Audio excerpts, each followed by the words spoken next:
এই সিজনে তো প্রচুর পরিমাণে আম পাওয়া যাচ্ছে। তো পাকা আম থাকতে থাকতে একবার এই রেসিপিটি আপনারা অবশ্যই বাড়িতে ট্রাই করে দেখতে পারেন।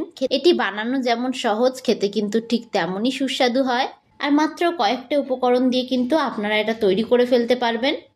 তো পাকা আম দিয়ে যদি এখনো পর্যন্ত এই রেসিপিটি খাওয়া না হয়ে থাকে, তো একবার এই রেসিপিটি অবশ্যই বাড়িতে তৈরি করে দেখুন, দেখবেন বাড়ির সকলের খুব ভালো লাগবে আর বারবার রিকোয়েস্ট আসবে আপনার কাছে এই রেসিপিটি তৈরি করার জন্য। তো চলুন দেখে নেওয়া যাক আজকে আমার এই রেসিপিটি। তো ভিডিওটা শুরু থেকে শেষ পর্যন্ত দেখার জন্য আপনাদের কাছে আমার অনুরোধ রইল। সবার প্রথমে আমি এখানে নিয়ে নিয়েছি একটা আম। আমি এখানে রেসিপিটা একটা আম দিয়ে করছি, তবে কিন্তু আপনারা চাইলে পরিমাণটা কম বেশি করে করতেই পারেন। এবার আমের বোটার অংশটাকে কেটে আমি এরকমভাবে আমটাকে একটা ছুরির সাহায্যে ফালা করে নেব। নমস্কার বন্ধুরা, রনিতাস ফুড প্লেসে আবারও একবার সকল বন্ধুকে আমি স্বাগত জানাই। আমি আবারও চলে এসেছি আপনাদের জন্য নতুন একটি রেসিপির ভিডিও নিয়ে। তো আমটাকে কিন্তু একটা ছুরির সাহায্যে আমি ঠিক এরকম করে একটু পিস পিস করে কেটে নেব। এইভাবে কিন্তু এই পদ্ধতিতে আমি আমের পাল্পগুলোকে বের করে নিচ্ছি। আপনাদের যে পদ্ধতিতে সুবিধা মনে হবে সেই পদ্ধতিতেই আপনারা আমের পাল্প বের করে নেবেন। এবার এই সমস্ত আমের টুকরোগুলোকে কিন্তু আমি একটা মিক্সিং জারের মধ্যে দিয়ে দিচ্ছি।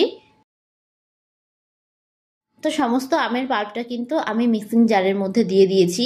এবার আমি এর মধ্যে দিয়ে দেব স্বাদ অনুযায়ী চিনি। আমটা কতটা মিষ্টি সেই অনুযায়ী কিন্তু আপনারা এখানে চিনিটা অ্যাড করবেন। এবার মিক্সিং জারের ঢাকনা বন্ধ করে এটার একটা স্মুথ পেস্ট আমি তৈরি করে নেব। পেস্টটা তৈরি করার সময় একটু খেয়াল রাখবেন যাতে এর মধ্যে কোনো আমের ডালা অংশ থেকে না যায়। তো দেখুন এইরকম একটা স্মুথ পেস্ট আমি কিন্তু তৈরি করে নিয়েছি। এবার এখানে আমি একটা বড় মিক্সিং বোল নিয়ে নিয়েছি। এবার আমি এর মধ্যে দিয়ে দিচ্ছি মেজারিং কাপের 1.5 কাপ পরিমাণে ময়দা। আমি এখানে মেজারিং কাপ মেপে নিয়েছি, তবে আপনারা কিন্তু চাইলে চায়ের কাপ বা স্টিলের বাটি মেপে নিতে পারেন।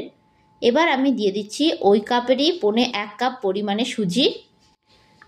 এবার আমি এর মধ্যে দিয়ে দেব সামান্য একটু নুন। আমি একটা হ্যান্ড মিটারের সাহায্যে সমস্ত উপকরণগুলোকে খুব ভালোভাবে মিশিয়ে নিয়েছি। আপনাদের হাতের সামনে যদি হ্যান্ড মিটার না থাকে তবে সেক্ষেত্রে কিন্তু আপনারা যে কোনো একটা চামচ দিয়ে ভালো করে মিশিয়ে নিলেই হবে। যেহেতু এখানে 1.5 কাপ পরিমাণে ময়দা নিয়েছিলাম, সেই জন্য কিন্তু আমি এখানে 1.25 কাপ পরিমাণে সুজি দিয়ে দিয়েছি। এই তো শুকনো উপকরণগুলো কিন্তু খুব ভালোভাবে আমার মেশানো হয়ে গেছে। এবার আমি এর মধ্যে অ্যাড করে দেব লিকুইড দুধ। আমি কিন্তু দুধটাকে আগে থেকে জাল করে খুব ভালো করে ঠান্ডা করে নিয়েছিলাম। অল্প অল্প দুধ দিয়ে কিন্তু খুব ভালোভাবে মিশ্রণটাকে আমি গুলে নেব। একেবারে পুরো দুধটা দেবেন না, তাহলে কিন্তু ব্যাটারটা পাতলা হয়ে যেতে পারে। আমার এই ভিডিওটি যদি আপনাদের কাছে ভালো লেগে থাকে তাহলে অবশ্যই একটা লাইক করবেন। আর যারা যারা আমার চ্যানেলের নতুন বন্ধু তারা অবশ্যই আমার চ্যানেলটি সাবস্ক্রাইব করে দেবেন। আমার ভিডিওর আপডেট সবার আগে পেতে পাশে থাকা বেল আইকনটা ক্লিক করতে ভুলবেন না। আর যারা যারা ফেসবুক থেকে দেখছেন তারা রনিতাস ফুড প্লেস পেজটিকে ফলো করে দেবেন। তো এটাকে খুব ভালোভাবে আমি একটু গুলে নিয়েছি। এবার আমি এর মধ্যে দিয়ে দেবো আগে থেকে পেস্ট করে রাখা আমের পাল্পটা। এখানে কিন্তু সব আমের পাল্প আমি দেব না, আমি এখানে কিছুটা পরিমাণে আমের পাল্প দিয়ে দিলাম। এবার আমের পাল্পটা দিয়ে আমি আবারও খুব ভালোভাবে একটু মিশিয়ে নেব। ভিডিওটা কেমন লাগলো অবশ্যই কিন্তু আপনারা কমেন্ট করে আমাকে জানাতে ভুলবেন না। তো এইভাবে কিন্তু আমের পাল্প দিয়ে আমি খুব ভালোভাবে একটু মিশিয়ে নিয়েছি। এবার আমি এর মধ্যে একটু চিনি অ্যাড করে দিচ্ছি। আপনারা কিন্তু অবশ্যই চিনিটা একটু বুঝে দেবেন। এবার আমি এর মধ্যে দিয়ে দিচ্ছি মৌরি। এরকমভাবে হাতের মধ্যে একটু ডলে আমি মৌরিটাকে দিয়ে দিচ্ছি, এতে করে কিন্তু একটা সুন্দর ফ্লেভার হবে। আবারও খুব ভালোভাবে আমি একটু মিশিয়ে নেব। আমি কিন্তু আমটাকে পেস্ট করার সময় চিনি দিয়েছিলাম, তো এই পর্যায়ে আমার একটু মিষ্টির প্রয়োজন ছিল বলে আমি একটু চিনি দিয়েছি। তবে মিষ্টিটা কিন্তু আপনারা যে যতটা খেতে এখানে পছন্দ করবেন সেই অনুযায়ী কিন্তু মিষ্টিটা দেবেন। যেহেতু আমি এর মধ্যে সুজি দিয়েছি সেহেতু সুজিটা যাতে ভালোভাবে একটু ফুলে যায় সেই জন্য আমি এটাকে 15 মিনিটের জন্য রেস্টে রেখে দেব। তো 15 মিনিট পর আমি আবারও ফিরে আসলাম। সুজিটা কিন্তু খুব ভালোভাবে ফুলে গেছে। এবার এটাকে আমি আরেকটু খুব ভালোভাবে মিশিয়ে নিচ্ছি। এইরকমভাবে একটু রেস্টে রেখে দেবেন, তাহলে কিন্তু রেসিপিটা খেতে খুবই ভালো হবে। তো এইরকমভাবে কিন্তু ঠিক ব্যাটারটাকে গুলে নিতে হবে। তো আমি আপনাদেরকে দেখিয়ে দিচ্ছি ব্যাটারের ঘনত্বটা কীরকম হবে। তো দেখুন ব্যাটারের ঘনত্বটা কিন্তু ঠিক এইরকমই হবে, খুব পাতলাও হবে না আবার খুব ঘনও হবে না, ঠিক এইরকমভাবে গুলে নিতে হবে একটু ব্যাটারটা। এবার অন্যদিকে আমি একটা কড়াই বসিয়ে দিয়েছি। কড়াইটাকে আমি খুব ভালোভাবে একটু গরম করে নেব। কড়াইটা খুব ভালোভাবে গরম হয়ে গেলে আমি এর মধ্যে দিয়ে দেব বেশ খানিকটা পরিমাণে সাদা তেল। সাদা তেলের পরিমাণটা কিন্তু একটু বেশি পরিমাণে দিতে হবে। এবার গ্যাসের ফ্লেমটাকে হাই রেখে তেলটাকে আমি খুব ভালোভাবে একটু গরম করে নেব। তেলটা কিন্তু খুব ভালোভাবে গরম হয়ে গেছে। এবার গ্যাসের ফ্লেমটাকে আমি মিডিয়ামে করে দেব। এবার আমি এর মধ্যে দিয়ে দেব 1 হাতা পরিমাণে ব্যাটারটা। এখানে আমি 1 হাতা পরিমাণে ব্যাটারটা দিয়ে দিয়েছি।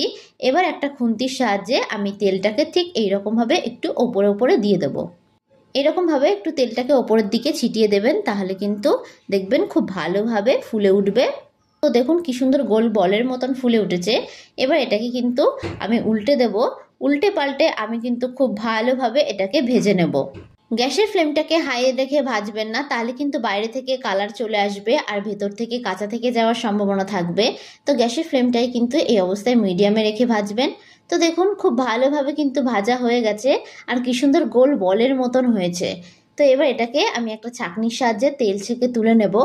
বাদবাকিগুলোকে কিন্তু ঠিক একই রকমভাবে আমি একটু ভেজে নেব।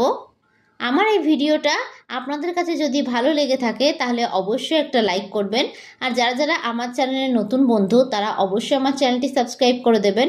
আমার ভিডিওর আপডেট সবার আগে পেতে পাশে থাকা বেল আইকনটা ক্লিক করতে ভুলবেন না। আর যারা যারা ফেসবুক থেকে দেখছেন তারা রনিতাস ফুড প্লেস পেজটিকে ফলো করে দেবেন।